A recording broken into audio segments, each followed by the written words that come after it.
ಅರೆ ವಾಹ್! ಸೂಪರ್ ಆಗಿರುವಂತಹ ಮೈಸೂರು ಸಿಲ್ಕ್ ಸ್ಯಾರೀಸ್. ಸರ್ ಇದ್ರ ಬಗ್ಗೆ ಹೇಳಿ ಸರ್. ಮೇಡಮ್ ಏನ್ ಹೇಳಿ ಮೇಡಮ್, ಮೈಸೂರ್ ಸಿಲ್ಕ್ ಅನ್ನೋದು ಆ ಹೆಸರಲ್ಲೇ ಇದೆ. ಯಾಕಂದ್ರೆ ಈ ಆಲ್ ಆಫ್ ಎ ಸಡನ್ ಹೇಗೆ ಟ್ರೆಂಡಿಂಗ್ ಅಲ್ಲಿ ಬಂತು ಮೈಸೂರ್ ಸಿಲ್ಕ್ ಅನ್ನೋದು ನಿಜವಾಗ್ಲೂ ಗೊತ್ತಾಗ್ತಿಲ್ಲ. ಸೊ ಪ್ರತಿಯೊಬ್ಬರಿಗೂ ಬೇಕಾಗಿರುವಂತ ಸಾರಿ ಮೈಸೂರ್ ಸಿಲ್ಕ್. ಓಕೆ. ಯಾಕಂದ್ರೆ ಕಾಂಜಿ ಪ್ಯೂರ್ ಕಂಚಿ ಸಾರಿ ಅಷ್ಟು ಗ್ರ್ಯಾಂಡ್ ಲುಕ್ ಇದು ಕೊಡಲ್ಲ. ಬಾಡಿ ಪ್ಲೈನ್ ಬರುತ್ತೆ, ಓನ್ಲಿ ಬಾರ್ಡರ್ ಬರುತ್ತೆ, ಪಲ್ಲು ರಿಚ್ ಬರಲ್ಲ.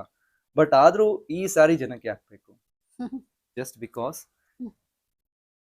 ಇದರಲ್ಲಿ ಇದು ಕೊಡೋಷ್ಟು ಡಿಗ್ನಿಫಿಟಿ, ಇದು ಕೊಡೋಷ್ಟು ಕಂಫರ್ಟ್ ಝೋನ್, ಮತ್ತೆ ಇದು 1000 ಜನ ಮಧ್ಯದಲ್ಲಿದ್ರು ಅವ್ರು ಹುಟ್ಟಿರೋದು ಮೈಸೂರು ಸಿಲ್ಕ್ ಅಂತ ಹೇಳ್ಬೋದು. ಕರೆಕ್ಟ್ ಕರೆಕ್ಟ್ ಕರೆಕ್ಟ್ ಯಾಕಂದ್ರೆ ಕರೆಕ್ಟ್. ಅದೇ ಆದ ಶೈನಿಂಗ್ ಆಗ್ಲಿ, ಆ ಕ್ವಾಲಿಟಿ ಆಗ್ಲಿ, ಆ ಫೀಲ್ ಆಗ್ಲಿ ತುಂಬಾ ಯೂನಿಕ್ ಆಗಿದೆ. ಇವಾಗ್ಲೂ KSIC ಅಂತ ಆಗ್ಲಿ, ಮೈಸೂರು ಸಿಲ್ಕ್ ಅಂತ ಆಗ್ಲಿ, ಅದು ಹೈ ಡಿಮ್ಯಾಂಡ್